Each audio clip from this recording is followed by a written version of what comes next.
Ladies and gentlemen, it would take a full feature film length screenplay to properly introduce our next speaker. He has called himself a forever optimist, and that optimism stood him in good stead as governor as he worked to tackle problems that had plagued politicians in what is America's perhaps most complicated state for decades. Excellent training, no doubt, for the fight that he is waging now as a climate action hero.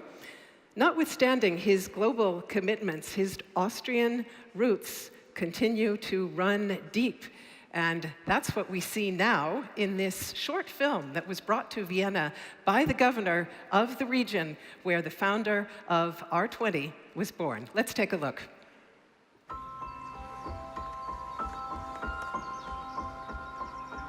Arnold Schwarzenegger's Austrian home in Styria is known as the Green Tech Valley. Green technologies made in this innovation hotspot are helping globally to save 550 million tons of CO2 a year. That is 40 times more than the region emits.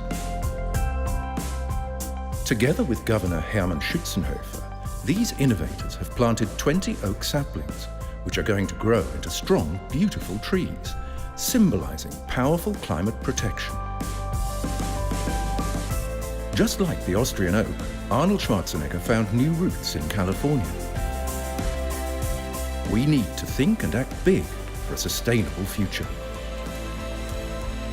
We are the family of global pioneers and a strong partner of the R20 Austrian World Summit.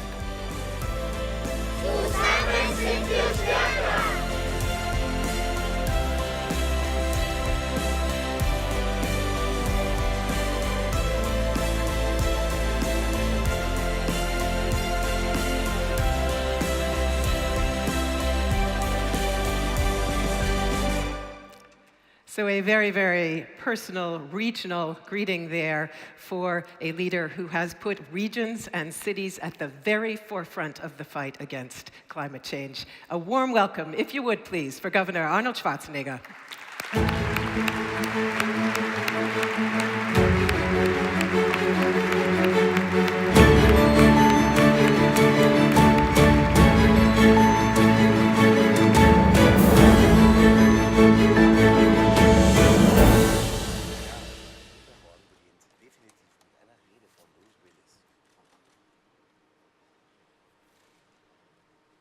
Recht herzlichen Dank für die nette Einleitung. Ich werde zuerst ein paar Wörter in Deutsch sagen. Es ist wirklich wunderschön und fantastisch, hier in meinem Heimatland wieder zu sein, in Österreich, speziell hier in Wien. Diesen R20 Austrian World Summit, ein Initiative gemeinsam mit dem österreichischen Bundespräsident Van der Bellen und dem Bundeskanzler hier in Österreich aufzubauen, das ist für mich wirklich eine fantastische Sache und wirklich sehr gut für den Klimaschutz. Ganz besonders freut es mich, dass wir fantastische Unterstützung von so vielen Regionen haben, hier in Österreich, besonders aus Wien, Niederösterreich und natürlich mein Heimatland aus der Steiermark. Alle drei Bundesländer sind großartige Vorreiter bei der Umsetzung von Klimaschutzprojekten. So vielen Dank auch an Generalsekretär der Vereinten Nationen Gutierrez, dass Sie heute bei uns sind. Willkommen nach Österreich. Und auch recht herzlichen Dank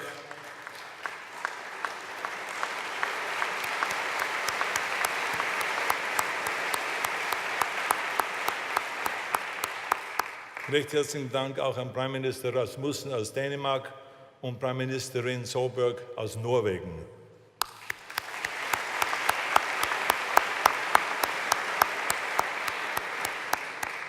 Heute haben wir hier mehr als 1200 Teilnehmer. Und das ist ein starkes Signal aus Wien für Klimaschutz. Und wir haben auch hier heute sehr viel Presse. Und ich möchte Sie erinnern, das ist nicht the fake news, this is the real news right here.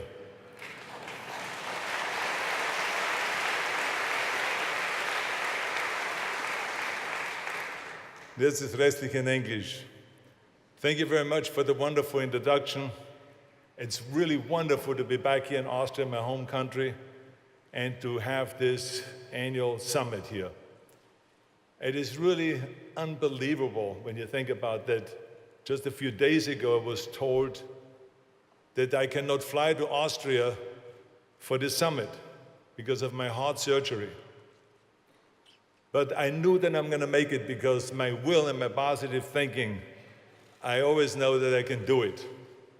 And so I did it. But what is important is, and why I'm so happy today is because the surgeons, before they performed the surgery, they said to me that we're going to do everything we can to keep you alive. And I said, why is that? And this is because you are the only Republican with a heart. You're an endangered species.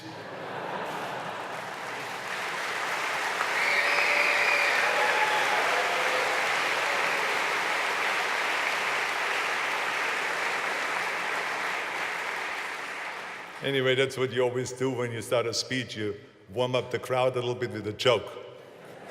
Anyway, President van der Bellen, thank you very much for your partnership. And also thank you for your friendship. You're a great champion of our environmental movement. And this is the reason why last year this was such a huge success, this conference. And this is the reason why it is this year even bigger and better.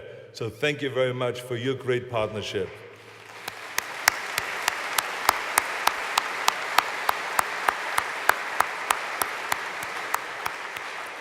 And Chancellor Kurz, I'm proud that you have partnered with us in this summit.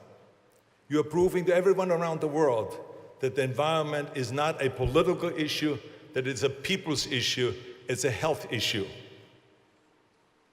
You and President van der Bellen may come from different parties, but you both agree on a need for a clean energy future.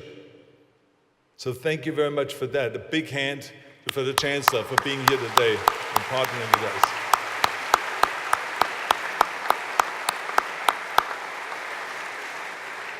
And I love that you're here today for another reason, and that is that you cut the average age of those of us on stage in half. So thank you very much. I mean, this is wonderful to have someone just in the early 30s to be here.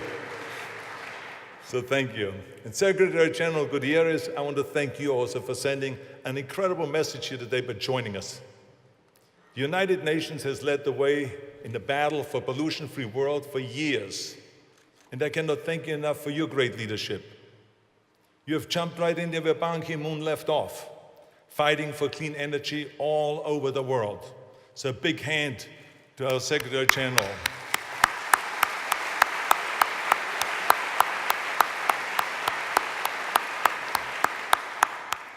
Now look at this room here. We have over 1,200 environmental crusaders here, representing more than 70 nations. 2 presidents, 3 prime ministers, countless of environmental and energy ministers, and more than 2 million people watching from home. Now that is what I call action. But this action would not be possible if it wouldn't be for one extraordinary woman, a smart woman, a woman that is very passionate about the environment, and is a great organizer. And I'm talking here about Monica Langthaler, right here in the front row. Monica, get up.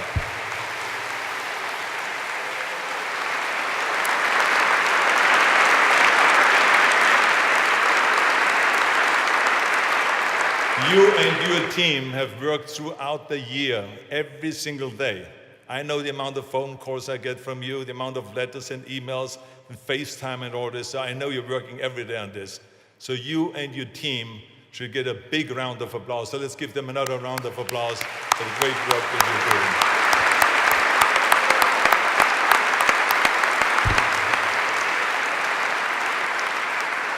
doing. And there's a lot of great energy in here.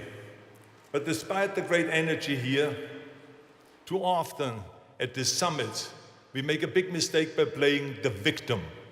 Too often we act like we're losing the battle to fossil fuels. Too often we play defense instead of offense. I say no more.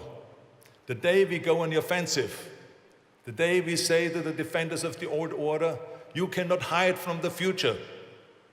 Today, we no longer are the victims, we are the victor. The best lesson of my life I've always learned in sports.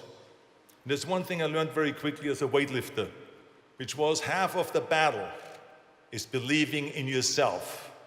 If you don't believe that you can lift that weight, you're not going to lift it, trust me. It's not going to move overhead by itself. So ladies and gentlemen, we have a huge weight to lift, but together we can do it, especially if we have that confidence. It is time to start acting like it. It's time for less whining and more action. So stop whining. Believe me, my confidence isn't misplaced. All over the world, in the cities and states, in colleges and universities, at companies and nonprofit organizations, we are already winning. Don't be frustrated that some leaders are stuck in the past, because there are many leaders all over the world filling that vacuum and fighting for a clean energy future. Did you see, for instance, President Macron of France going to Washington and speaking to the United States Congress and telling them there is no planet B and we must make the planet great again? Now that is what I call confidence. And that's exactly what we have to do in order to really make our CAP 21 become a reality. But of course, we cannot just rely on the great activity that is on the world stage, which is fantastic. We can't just rely on what's happening from country to country. But as governor of the great state of California, I know the power of subnational governments, the power of the cities and states and provinces and neighborhoods that control 70% of the emissions. And I've seen firsthand as governor of the great state of California how we fought the federal government, how we fought Washington, when they told us we're not allowed to implement our own environmental laws. We took them to court, and we took it all the way up to the Supreme Court of the United States, and we won. That is the kind of power subnational governments have. And now we can control our own destiny. And at the subnational level, there's so much green success all over the world. Let me just share with you a few examples. I mean, right here in Austria, the state of Lower Austria, or also called Niederösterreich, achieved 100% of renewable energy in 2015 already. And in my home state of Styria, the Panda project, which will create a statewide network of electric charging stations every 15 kilometers, so that drivers can switch to clean electric cars. So that's just the action that's going on here in Austria. And I want to say thank you to Landeshauptmann Schützenhöfer for his great vision and his great leadership. Now, they're planting also oak trees and all kinds of things all over the state of Styria. And right after this speech, when I'm finished, we're going to sign an agreement between Styria and the R20, our environmental organization that specializes on subnational governments, because they're going to join us. And on the other side of the world, in California, Governor Jerry Brown has continued the landmark policies and environmental goals that I fought for as governor. And he has aimed even higher. California is now on track to hit our goal of 50% of renewables a full decade early, by the year 2020, which is helping us achieve our goal of cutting our greenhouse gases by 25% also by the year 2020. So as you can see, California doesn't just promise, but we also deliver. And we don't only just deliver, we deliver early. So I hope this is a lesson for the rest of the world. And you know something? Business is booming. And the reason why I'm mentioning that is because we were told so many times by business leaders when we passed these environmental laws that business is going to go and leave the state, that the unemployment rate is going to rise and people are going to move out of the state and it will be the end of our economy. And quite the opposite has happened. California's economic growth beats now the United States GDP growth. We are now the 5th largest economy in the world, ahead of Great Britain, the UK, France, India, Brazil, and Russia. Think about that. As the state of California, we could be a nation state. We attract over 50% of the clean tech venture capital in the United States, even though California only represents 12% of the United States. Our unemployment rate is at a record low, and jobs in green energy continue to explode. I read an article just recently about the huge number of our oil workers transitioning to better paying jobs in the solar industry. Now this is very important because California is one of the biggest oil producing states in the United States. So to see oil workers transitioning to solar, that just shows where we are heading in the future. And in China and India and the United States, South America and all over Europe, there are shining examples of regional governments leading the way. But the interesting thing is that the private sector is moving even faster towards the clean energy than the public sector. Walmart, the world's largest brick-and-mortar retailer, has an ambitious initiative called Project Gigaton to reduce emissions by 1 billion tons by the year 2030. Now think about that. Now we all know that when Walmart talks, suppliers and manufacturers all over the world listen. And here's another big one. Apple announced last month that their global operations are now powered 100% with renewable energy. Isn't that unbelievable? So every time you use an iPhone or an iPad, it should remind you that we are winning this battle. Every selfie should make you more confident that this revolutionary product was manufactured by clean energy. So we have so many victories all over the world, but we must also continue our fantastic momentum. Now today, I would like to lay out 3 concrete steps that we can take to ensure that we continue winning. The first step is something that I've talked about for years. That is winning the communications war. And what I'm talking about here is that climate change, we all know, is a serious, serious threat. But we cannot be stuck only talking about sea levels rise and icebergs and temperature changing. All of the things that happen down the line. Because interesting enough, the human brain is wired to focus on immediate threats, on the here and now, not what happens down the line. To win over the people, we must start talking about what is happening right now. And there's a lot happening right now. Right now, 9 out of 10 people breathe polluted air. Right now, pollution kills 9 million people every single year. 24,000 people a day. So while we're having our conference here today, another 24,000 people die. It kills 3 times as many people as HIV, AIDS, tuberculosis, and malaria combined. It kills 15 times as many people as all wars, murders, suicides, and every form of violence. That's what we should be talking about, not what is happening in the future. Not the tragedies that's coming up in 20 or 50 years from now. We must share the tragedy of the day. And there's one organization that's doing an extraordinary job on this. And this is the World Health Organization. They're doing incredible work on this, and I want to say thank you to Dr. Naira and Dr. Tedros for their great, great leadership. Let's give them a big hand.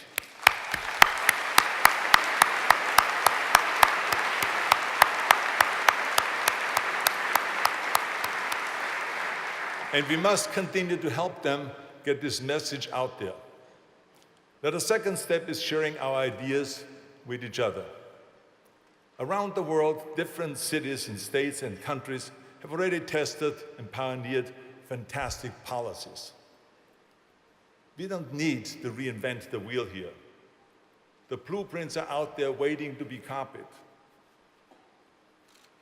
To put the spotlight on green policies, the Schwarzenegger Institute at the University of Southern California has launched a digital environmental legislative handbook. It's a fantastic resource for city and state leaders to share their laws. If you want to write a law to transition your city streetlights to LEDs, or if you want to copy California's renewable portfolio standard, you don't have to start from scratch. You can go online and download the full law and the research that is behind it. What do you think? We in California, we came up with all of our own environmental laws? No, we copied. We copied other countries, Sweden, Denmark, Finland, Norway, Germany, Japan, copied all of them. As a matter of fact, our cap and trade system, which is the best in the world, is a copy from European countries. Tony Blair helped us to perfect it because the Europeans made some mistakes early on. But he helped us perfect it, so we have the most perfect cap and trade system, so we copied it. And the same is also in bodybuilding. What do you think, in bodybuilding I invented the curl or the bench press? No. I took magazines and I read what previous champions did. I copied those exercises. And then I became the champion, and then I started changing and developing my own training principles and shared those with the rest of the world. So there's nothing wrong with copying. And the third step is funding clean energy projects around the world. There are leaders around the world who have shovel-ready green projects, but they don't have the funding. At the same time, there are investors hungry for clean projects, but they don't have the projects. They can find the projects, shovel-ready projects. That's why the R20 today is launching a program to connect the two, the investors and the shovel-ready projects. It is our job to connect the smart money with the smart projects. So the bottom line, ladies and gentlemen, is if we keep refining our communications, and if we keep sharing policies, and if we keep investing in the future, make no mistake, we will keep winning. To those of you who are watching at home, who are nervous about the future, to those of you who resist because you can't imagine success without fossil fuels, we ask you to join us. Everyone, also you, President Trump, join us.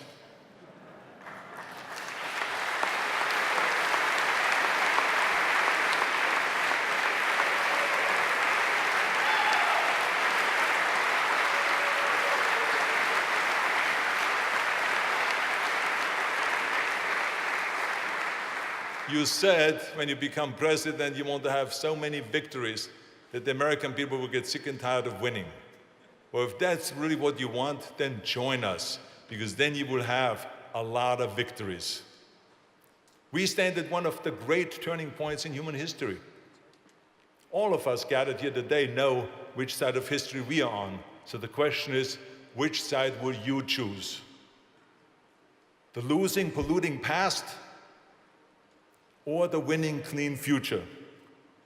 Today, we choose a world powered by green energy. We choose the future. We choose to win. Ladies and gentlemen, we choose to make the planet great again and healthy again. Thank you very much. Thank you.